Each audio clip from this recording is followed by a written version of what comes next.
6월 5일 오늘은 국제사회가 지구환경 보존을 위해 공동 노력을 기울일 것을 다짐하는 세계 환경의 날입니다. 주교회 생태환경위원회 위원장 강우일 주교는 환경의 날을 맞아 담화를 발표하고 새 정부가 공약으로 내건 탈핵 로드맵을 신속하고 확실하게 실천에 옮길 것을 요구했습니다. 신익준 기자가 보도합니다.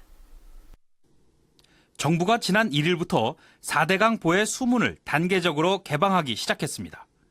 이명박 정부가 한강과 낙동강, 금강과 영산강에 모두 16개의 보를 건설해 물길을 막은 지 5년 만입니다. 홍수 방지와 가뭄 예방에 도움이 됐다는 평가도 있지만 동시에 녹조라떼라는 비아냥이 나올 만큼 생태계 파괴도 심각했습니다. 주교회의 생태환경위원장 강우일 주교는 올해 환경의 날 담화에서 하느님의 선물인 자연을 돈벌이 수단으로만 인식한 것이 어떤 결과를 가져왔는지 신랄하게 꼬집었습니다. 국민의 식수원인 4대강 강물은 남조리를 포함한 녹조의 급격한 증가로 인해 급성 간질환을 유발하고 거기에 서식해온 여러 생물들의 숨통을 끊어가고 있다는 겁니다. 생태계 파괴는 비단 강뿐만이 아닙니다. 중국 동부에 밀집한 산업지대와 서해안 지역에 건설된 석탄 화력 발전소에서 내뿜는 미세먼지로 인해 마스크를 쓰거나 공기청정기를 사용하지 않으면 마음 놓고 숨을 쉴 수도 없을 정도로 대기가 오염됐습니다.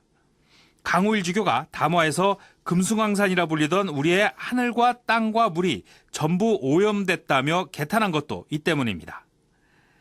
핵 발전소 위협에 대해서도 거듭 경고했습니다.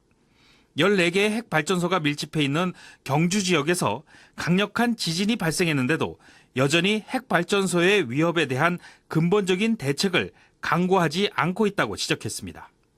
그러면서 이렇게 안일한 안전 불감증과 중대한 결함 중에 운영되고 있는 우리나라 핵 발전소에 후쿠시마와 같은 대형 사고가 일어나면 재앙의 범위가 얼마나 위중할지 참으로 예측하기 불가능하다고 우려했습니다.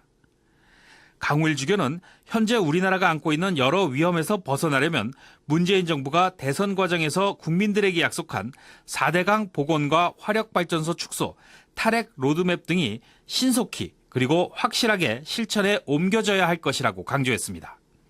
또 생명과 건강을 희생시키고 생태 환경의 질서와 순환을 파괴하는 성장 위주의 개발 경제를 일방적으로 밀어붙이는 국가 경영이 잘못된 발전 개념에서 비롯된 것임을 인지해야 한다고 역설했습니다. 발전은 결코 단순히 GDP나 1인당 국민소득을 신속히 끌어올리는 일이 아니라 사람이 사람답게 서로 어우러져 존중하고 나눔으로써 모두가 복을 누리게 하는 것이라는 겁니다. 강우일 주교는 지난 몇 년 동안 생태계와 사회가 얼마나 위험해질 수 있는지 목격하고 아프게 경험했다면서 다시는 그러한 악순환을 반복하지 않도록 우리 스스로 생명을 위협하는 정책을 거부하고 약자를 배려하는 정책을 적극적으로 요구해야 한다고 호소했습니다. CPBC 신익준입니다.